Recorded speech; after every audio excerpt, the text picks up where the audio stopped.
Hello, everyone, and welcome to our panel discussion today on creative solutions for tackling digital fatigue. I'm Zoe Hominick, and I'm the Director of Brand and Digital Marketing at Virgin Media O2 Business, and I'll be your host for today's discussion. So I'm delighted to be joined today by our expert panel, and I'll just kick off by asking each of them to introduce themselves, but perhaps also just to give us their view at very top level on what their understanding of digital fatigue is. So Dave, I'm going to start with you. Welcome. Sure, thanks. Hey everyone, good to be here.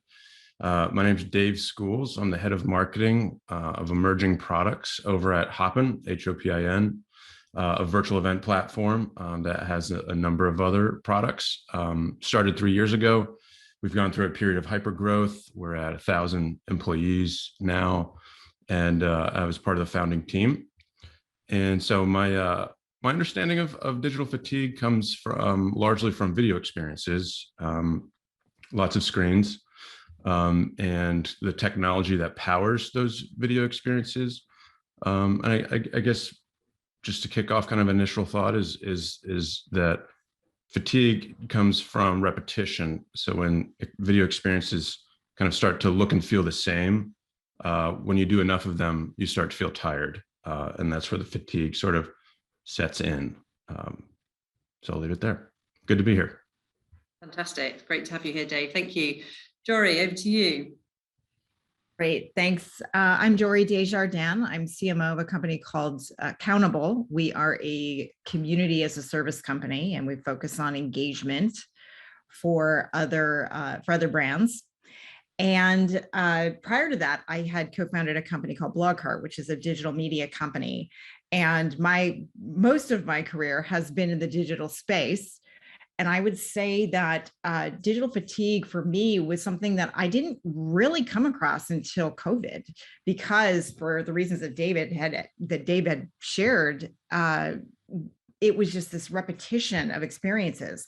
I've always loved digitizing experiences and having both live and digital experience intertwined. But we seem to be forced during COVID to move all those experiences online. And that's where I felt digital fatigue really set in, not just for myself, but for most of the companies that I was engaging. So I think it's more about not having the option of a live experience when needed, because there needs to be a balance for experiences. Great, really interesting, and I'm sure we'll explore some of those points along with Dave as we get into the discussion here. But next, let me welcome Tom.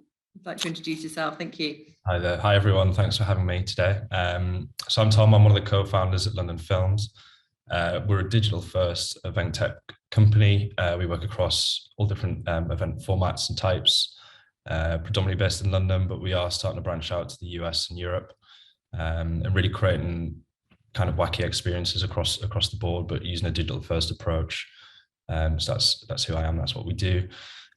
Digital fatigue, I guess, as everyone, we've alluded to, pandemic really brought it to the forefront, but I think it was kind of happening before that.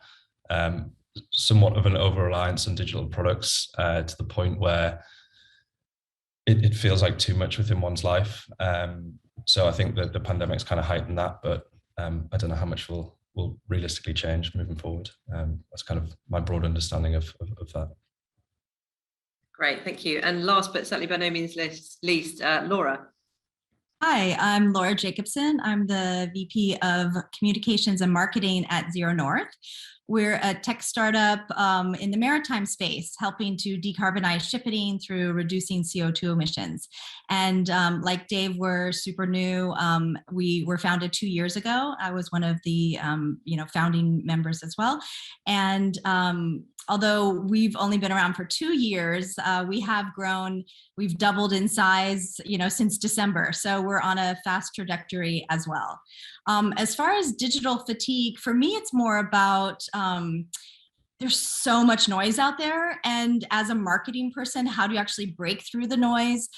In our industry, where we're actually trying to propel the transformation of a traditional industry, it's really about how do we get people's attention, with so much noise and digital fatigue that is out there.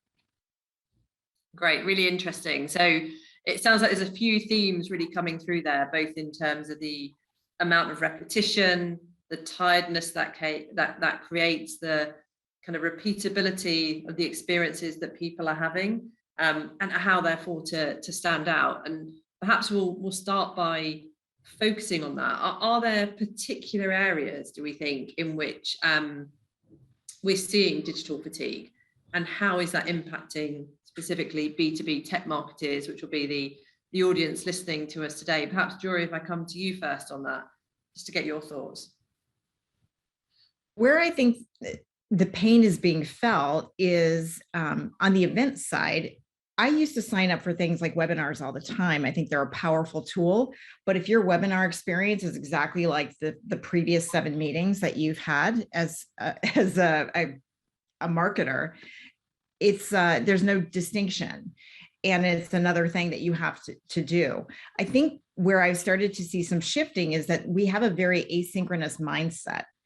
This panel being a great example of that, where now we start to think, okay, I can sign up for everything, but I'm not expecting to actually go at the time. I now expect that I will see clips, I will see segments, I can do it on my own time.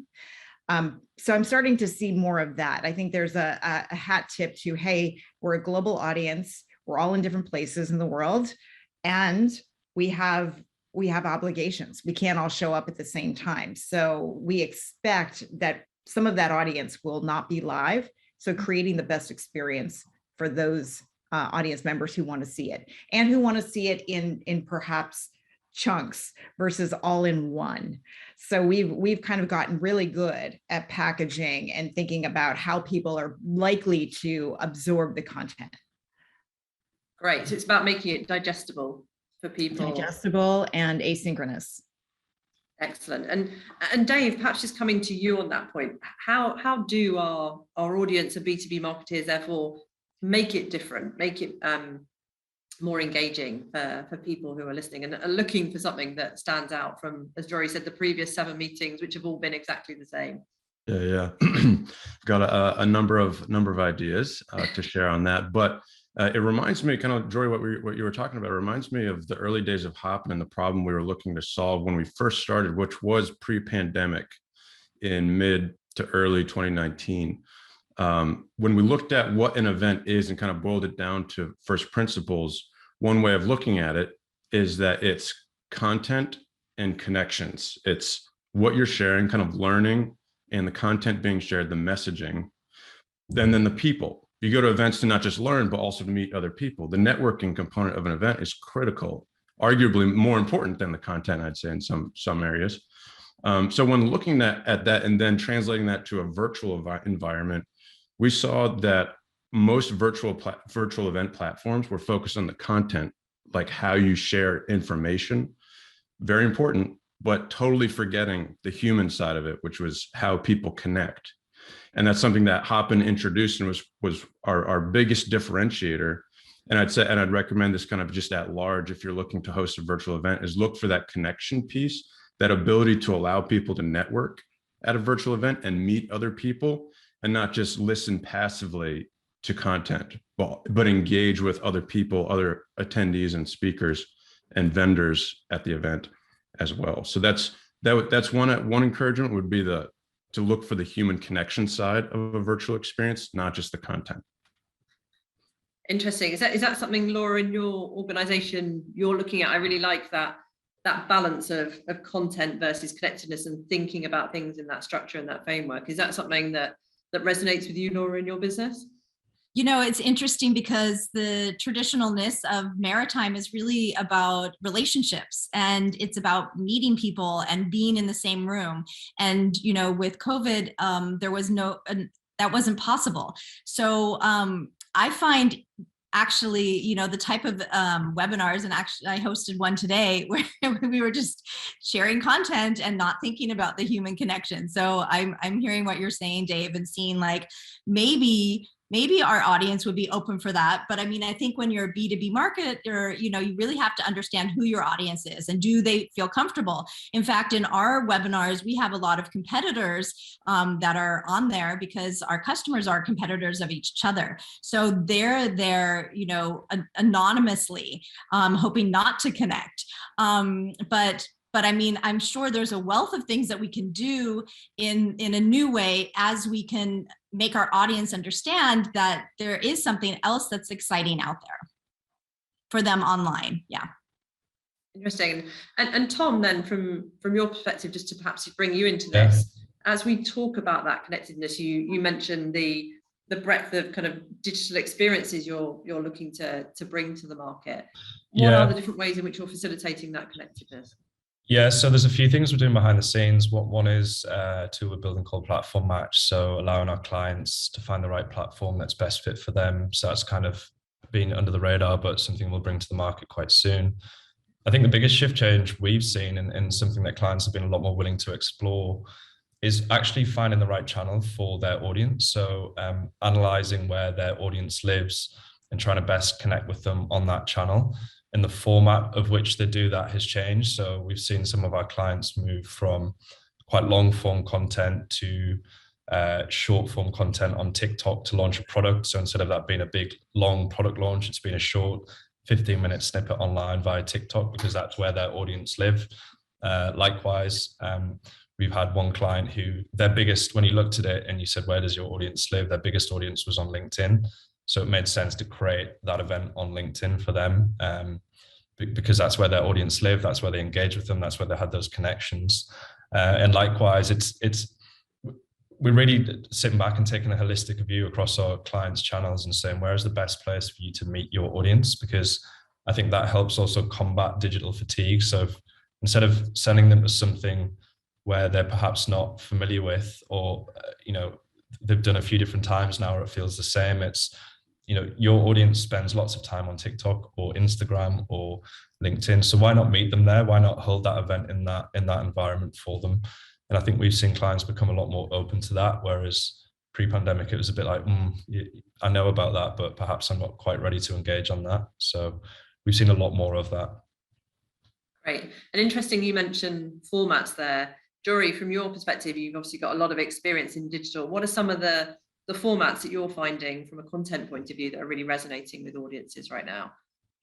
Well, so I will talk about what resonates for me and what I'm seeing audiences start to embrace. It's a little bit ahead of the curve, but I developed a bit of a crush on VR. And so I started to play in VR. I even developed my own show/webinar in VR just so I could start to play with it. And it's still relatively flawed because there's still a hardware problem. I mean, if not everyone has the same quality or the same type of, there's certain experiences and certain hardwares that are better than others, or different, I should say. And I think one of the challenges for VR, even though you do have a more of an intimate experience, you feel like you're actually sitting next to people. If you do not know the rules of engagement with something like that, and every platform has their own rules of engagement. And this goes way back to even with blogging, had their own rules of engagement and how you had civil engagement in those platforms. If you're not familiar with those norms, then it's more difficult to connect. And as we look into things like the metaverse and other platforms, it's important to know and to actually lurk for a little bit first. And sometimes your audience hasn't lurked yet. So you have to be able to give them a bit of a hybrid experience where in the case of what I did for this webinar was I created a version of it in just plain YouTube. And then I had a version in VR. So you could actually choose to engage either way. But at least start to see how those new experiences could be shared, and always explaining how you're going to engage in that area. So in the case of VR, just like with any other live platform, you don't want to be up in front of people in their face. And sometimes people don't know what they're doing and they kind of like literally virtually bump into you, and that's not a good experience. So how do you help people kind of know how to maneuver in that space? Very important, because just like you can have a bad experience in a live setting, you can have a bad experience in the metaverse or in VR. So it's important just to be aware of how others may not have the same level of comfort, and enabling them to have choice. And where might people start with something like that? So I'm sure there are people in the audience there today that are listening eagerly as to, you know, how they start to explore some of these new channels like VR. How would you advise people start to do that? What are those first steps that people can take themselves? So just a quick thought, and honestly, one of the platforms that kind of put me over the edge was Roblox. I have kids, and they are far more comfortable with the metaverse than many of the adults that I know. But because they were engaging so much, and during the pandemic, they literally engaged their schoolmates on Roblox. I was able to go in and start to experience that, and then realize, wow, there are applications if you have a warm introduction. And that was, for me, a door opener. I'd already been engaging in VR, but I felt that this was so much more of an integrated experience than many of the VR platforms, which are still very sparse, have small communities on there. And I think that there's going to be more of that. I realize it's for kids. It's not mostly for kids, but for me, it was actually a chance to truly see how to engage in a different environment. And just to add, I mean, just to add to that, perhaps I shouldn't be plugging another company on this, but one of the de facto or the main points of reference I tend to turn to is a company called Media Monks, whom you may or may not have heard of, but they are pumping out quite a lot of collateral on the sort of XR experience, so the combination of AR and VR. And which includes the sort of metaverse, and whatever way, shape or form you take that on board. I think it's still very much open to interpretation at this stage. But I find that is kind of my Bible to go to. And I do feel bad plugging another company. I mean, we are pumping out lots of content, but if you were to start perhaps and, you know, follow the breadcrumbs, I'd highly recommend having a dabble on Media Monk's website. There's some fantastic stuff on there. Brilliant, great tip. Thank you, Tom. I shall certainly be following that up myself. So I'm perhaps going to turn us a little here. So as we know, you know, metrics are really important for all of us B2B marketers today. And we've talked here about engagement, and I'm sure there's a lot of people focusing on engagement, but is that important, or is it ultimately still about the impact on pipeline and revenue that people should be measuring? And what role do those engagement metrics really play in the mix and in the kind of scorecard that people are looking at? Perhaps if I can start with you, Lora, with your thoughts on this. Yeah, so I'm a super committed person to community and to engagement. So for me, it's all about, how do you connect with people? How do you make them feel that they're part of your brand? And you can't only measure performance. You need to measure how people are connecting with you. And I think once you build a community where people feel that they're part of something that's bigger than them, then that's where you're going to start to see the results that you want. At ZeroNorth, what we did was we created a community that's what we want to do is to reduce emissions. And so all of our customers are people who are interested as well in the decarbonization journey. And as you know, I mean, this is like we're living in the decarbonization age where, the climate emergency is real, and we need to do something about it. So when we can get our customers and even our competitors together to create something, community together, where we're really fighting for our planet, then we feel that it's not something that we're just doing to sell software. We're actually doing it to propel the industry forward. And we feel if we can push it forward as fast as we can, and we can push our competitors to even push it faster as well, then all of a sudden the whole industry benefits. So that's what we have, found has been really successful for us. And can you talk me through perhaps specifically some of the metrics that you're looking at on a regular basis to both measure engagement, but also community? Yeah. So, our metrics are how many members do we get to subscribe to our community? How many people show up at our events? How often do we produce real results within producing, for example, a standard in the industry? What kind of media attention do we get around it? And how many people come back to the group? How many people are willing to put in their energy and efforts into helping create these standards? Because people are giving a lot of time to these projects. Great. And if I can pass the same question to yourself, Jory, just get another view. Are there similar metrics or other measures you're also looking at? Well, I feel like, Laura, we're very similar because I went from a B to C to B to B, and I mean, engagement is truly part of the playbook no matter what we do. And accountable, I mean, that is what we have figured out, is how to measure engagement. And the reason for that is the doorway is measuring the performance in your metrics with numbers, bringing traffic to your site. All of that is table stakes at this point. And then to engage them and keep them is really, in our opinion, it is the sign of community health if you do not have engagement. So for us, the metrics that we build into the software for our clients are in many contexts, they're social impact. So they're trying to do more than just get members, they're trying to achieve a social impact. How do you even start to measure that? So for us, it's about, are they creating content?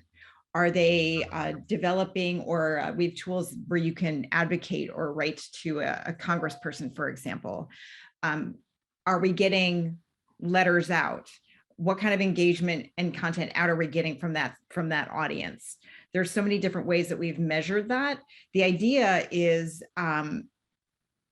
if you just get them to the door, that's not enough. So for us, ultimately, it's got to be about the next step, and gamifying that. Every customer, if you want to call it that, or community member, will not have the same level of engagement. So the key is not to bring everyone to that ultimate level of engagement, but it is to bring them through some level of engagement. So for some, it's just about signing up, right? And then maybe engaging with some of the content. That's okay. But regardless, you want to bring someone through something, whatever that curve looks like. And so that's what we measure, is, are we accelerating that member, that user? It feels almost like community is the digital positioning for advocacy. So that is very much what, as B2B marketers, we all aspire to get that level of advocacy. Community feels like advocacy in the digital world. But I think it also doesn't have to only be online, right? So you can have, in-person meetings as well with your communities. And as you said, advocacy, when one of our members recommends another shipping company to be a member who's a competitor of theirs, it's just like, wow, it's really amazing. I think that is still some of the most powerful engagement you can get, which kind of over the last 2 years has perhaps been forgotten about, that sort of traditional word of mouth engagement outside of the digital space, which is super important. But just to add to some of the points made, I think the metrics are incredibly important, and every client we deal with wants to track them in some way, shape or form. But I think that the sentiment seems to be that they want to create much more genuine content that people can tune into, and it's not sort of force-fed. I think you can see kind of trends across some of the bigger players, Netflix, Lloyd's, Amazon, some of the ads they're creating. It's a lot more user-generated content. It feels a lot more genuine.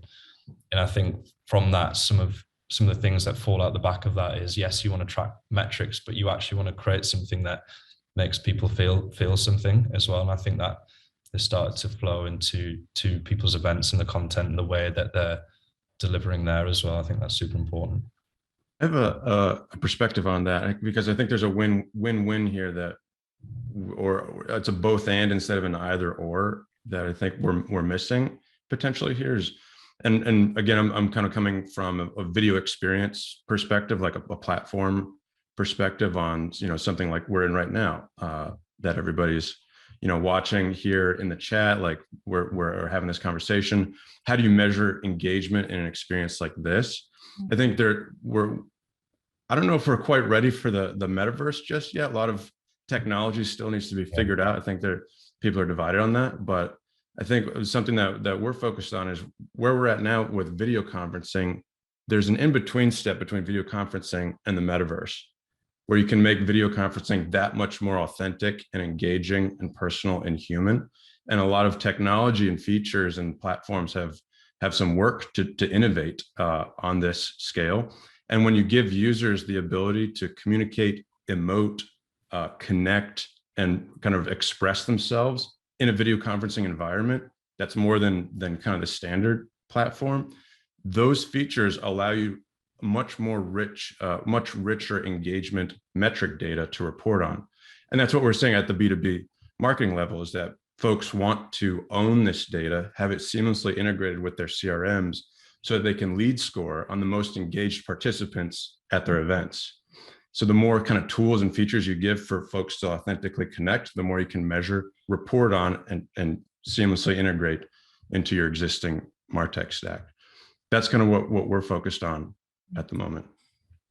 I think that's really interesting, David. It kind of brings me on to my next question, which is around, and we talked a little bit about hybrid, about the, achieving the balance between in real life and, and virtual. Should we be trying to replicate those human to human interactions? Is that possible virtually? Or do we actually need to be thinking in a different way for what people are looking to get out of digital events? Dave, I'm going to come to you first on that. Yeah. We've heard all sides of the coin here with hybrid. If it is, exactly replicable, not sure about that. Mark Zuckerberg was in a podcast not too long ago, and he talked about, in order to do that, in order to replicate real life digitally, you have to have what they call presence. And that's kind of like the ability to just lean over and whisper silently while in a room, at a conversation like this. We can't do that now. I can't whisper to someone privately. Now, could there be some sort of like side chat feature where we could build that into a video conferencing platform? Absolutely. I think there's steps that we can take towards replicating that more human experience that we have in real life. But again, there's pros and cons to both. The amount of reach that you can get from a virtual event versus an in-person event, the accessibility of a virtual event over an in-person event. Not everyone can fly to a California conference from around the world. The sustainability aspect of a virtual event, there's advantages there. It's kind of like what's best for your goals, and maybe it is a hybrid solution. Maybe it's one or the other, but it's kind of a tool set for you to choose from. Tom, what are your thoughts? I think a lot of people are still figuring out the hybrid terminology, the skill set to deliver it, because I think it means different things to different people. I was speaking to one client the other day, and hybrid is more a sense of how they look at their entire event schedule over the course of the year now, because they're going to swap those 100 events for a mixture of different types and formats. But to us, in the truest sense, I guess hybrid is, a mix of people in room and online.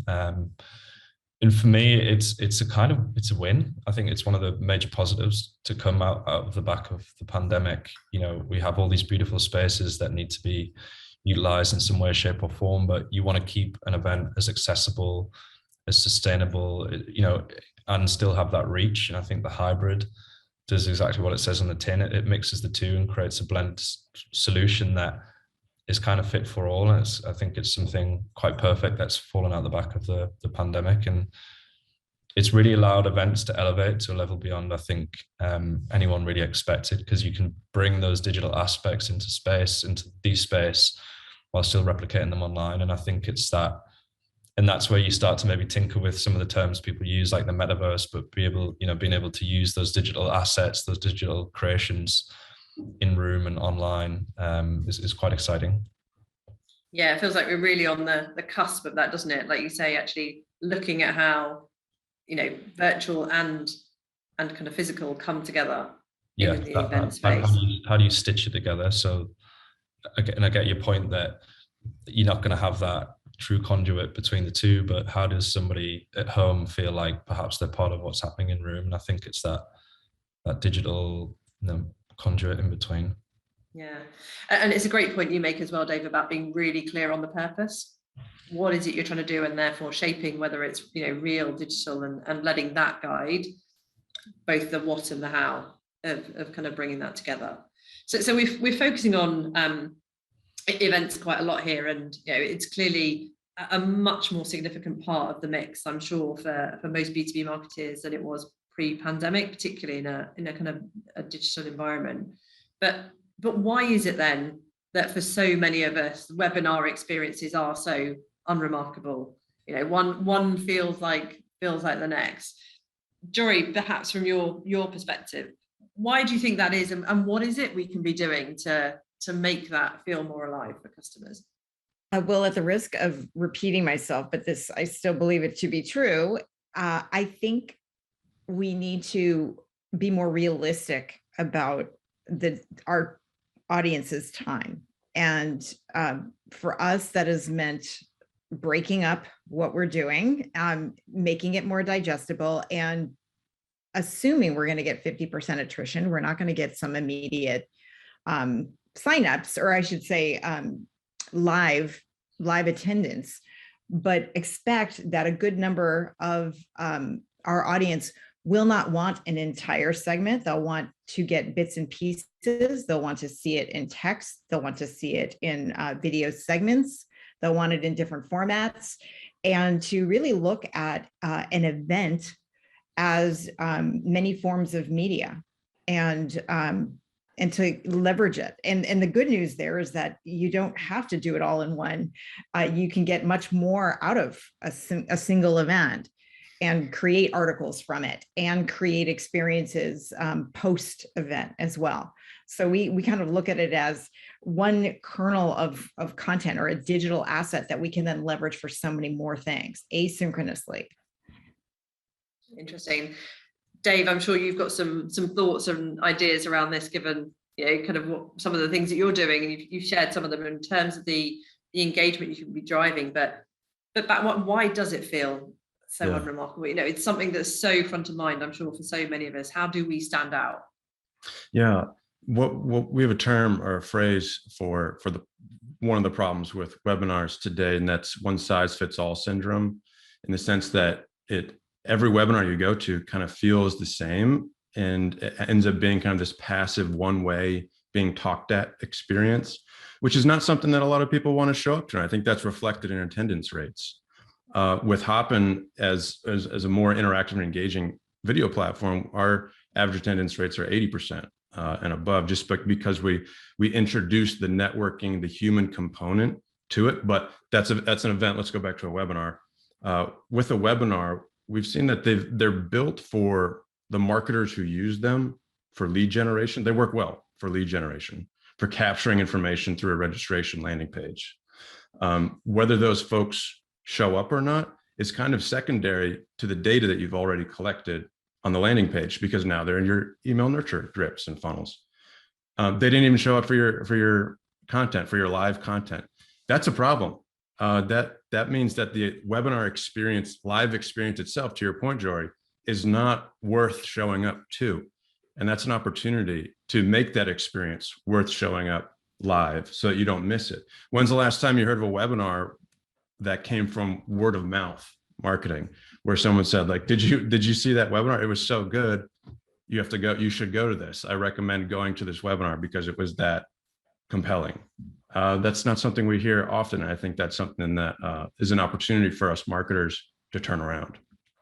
So is that something then that we should be looking at, not just thinking about digital fatigue during the event, but also perhaps thinking of it pre-event? I don't know whether, Lora, you've got a view on this, but what is it we can be doing pre-event to minimize that digital fatigue or the fear of perhaps even digital fatigue? Yeah, but I mean, isn't it all of our responsibilities to make sure we create content that actually provides value? I mean, people will show up if you're creating value, and yes, you can make it more entertaining and interesting, but I mean, at the end of the day, if you're not saying anything that people care about, they're not going to show up. And I think the exciting part about creating content is that it does have this growth, and it's not just about people signing up.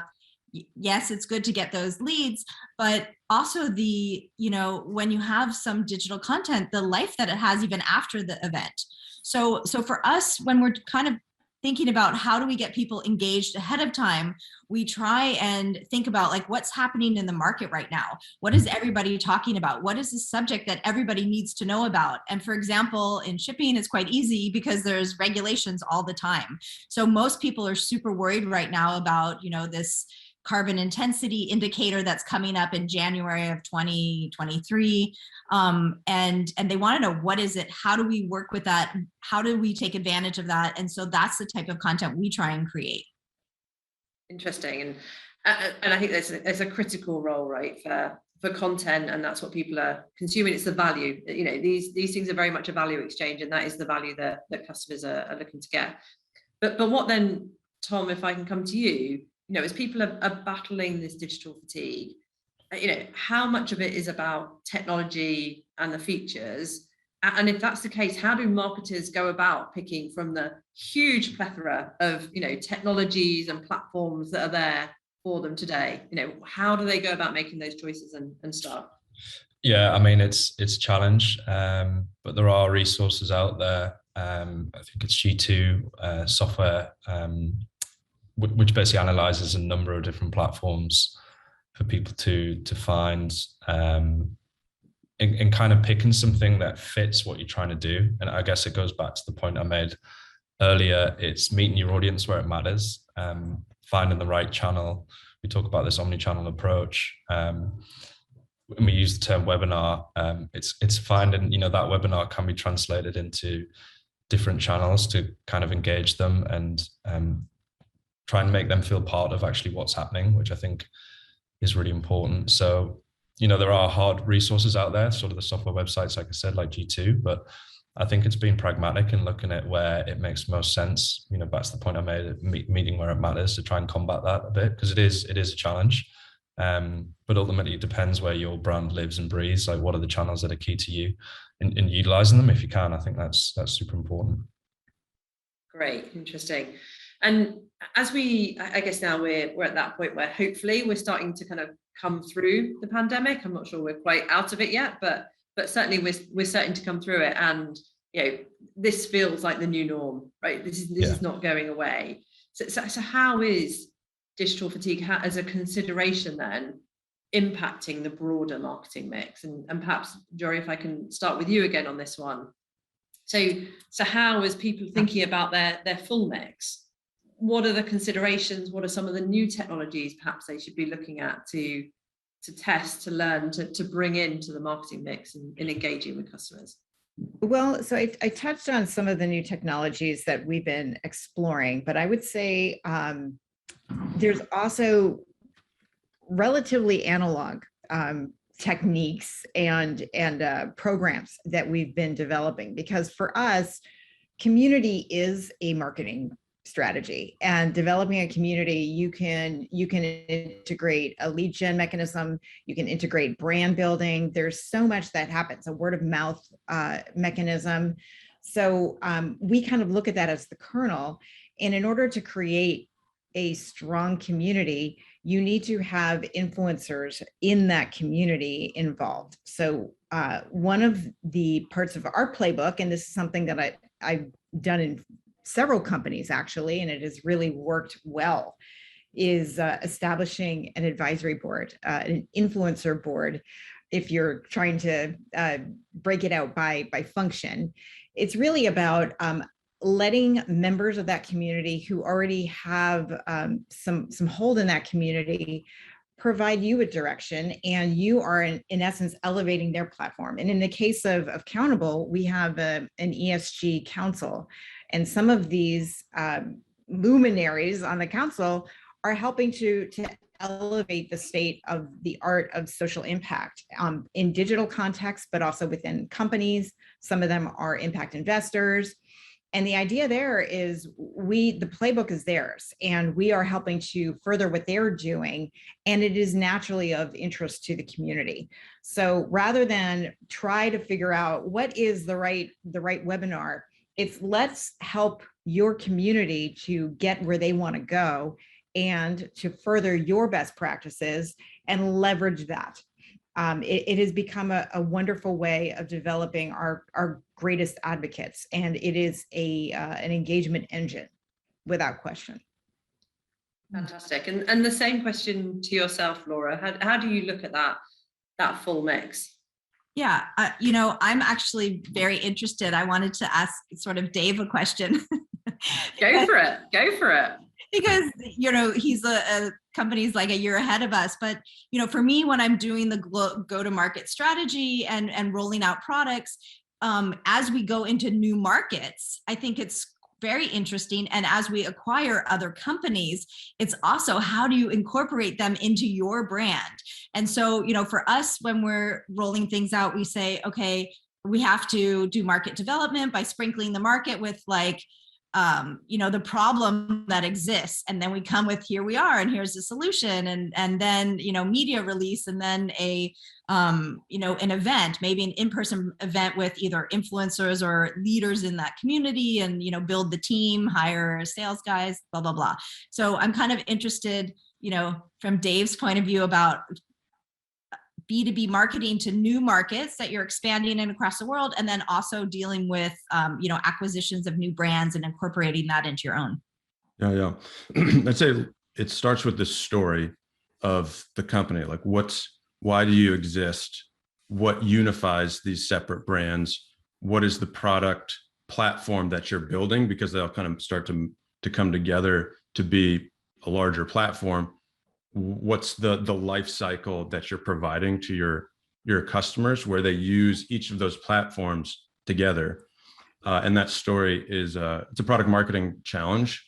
But if you can take that and bring that, localize it to your geographic regions, of course. Hopin being a remote first company, we don't have any offices, so we've been largely digital first. We are only digital first. As far as our own employees go. But when we acquire these new, also remote companies, they bring their minds, the engine, we're over half engineers, and we build a platform together that is starting to form this larger cohesive narrative that applies to our ICPs. It's a challenge. I mean, every company is different, and acquisitions take some learning curves. And so finding what that clear problem and clear narrative is takes time, and getting the right heads in the room. But once you find it, it gives it unlocks the sale. It enables your GTM team to talk simply about the suite of products that you provide. I don't know if that answered your question, or I'm happy to go into greater detail in any one of those. And I think, Zoe, if it's okay, I mean, we're talking about digital fatigue and, of our customers, but Dave, with 1,000 employees like around the world, how do you guys deal with digital fatigue within your own company? Yeah, I love this question. I wish everyone, and we're planning on doing this, I wish everyone could come to every Friday we have an all hands where everybody tunes in. APAC is on the other side of the world, and they watch the replay and have their own kind of interactive event with the recording. But at the live event where we have 650 people every Friday, it's a show. It's a concert. Like, people are featured on stage. The speakers are flowing in and out. We're networking, pre and post event. We're live demoing platforms, jumping over to our different tools. It's a whole lot of fun. I mean, remote work has its challenges for sure, that you don't have with the local office, but at the same time, it's so clean and clear, and like it requires over communication. And, you know, it's just personally, as far as digital fatigue, I much prefer, I've been doing remote work for 7 years now. I much prefer it to all the office jobs that I had previously, just with how simple, efficient, and clear it enables our work to be. You know, I think that's a whole nother topic. Yeah. Just hearing that though, Dave, it occurs to me that a new function is going to be the virtual event producer, the person who can weave all that together and make a great experience, just like you have a live event producer, right? Totally. We call them our yeah. vibe team. And they're virtual event managers. They're virtual event concept. You know, they produce these virtual experiences across our different tools. Definitely. Like you say, there are loads of new experiences, talent, and you know, opportunities that are going to come out of these changes. Look, we've timed out that has absolutely flown. So thank you all of the panelists that have joined us today for some really insightful and thought-provoking ideas there. I've certainly kind of taken away lots of top tips that I will be looking into and thinking about how we can apply at Virgin Media O2 Business. So thank you to our audience as well. Thank you for your questions, your engagement. Hopefully there was a limited amount of fatigue on this session. But thank you very much, all of you today. Thank you. Thank you. Thank you. Cheers.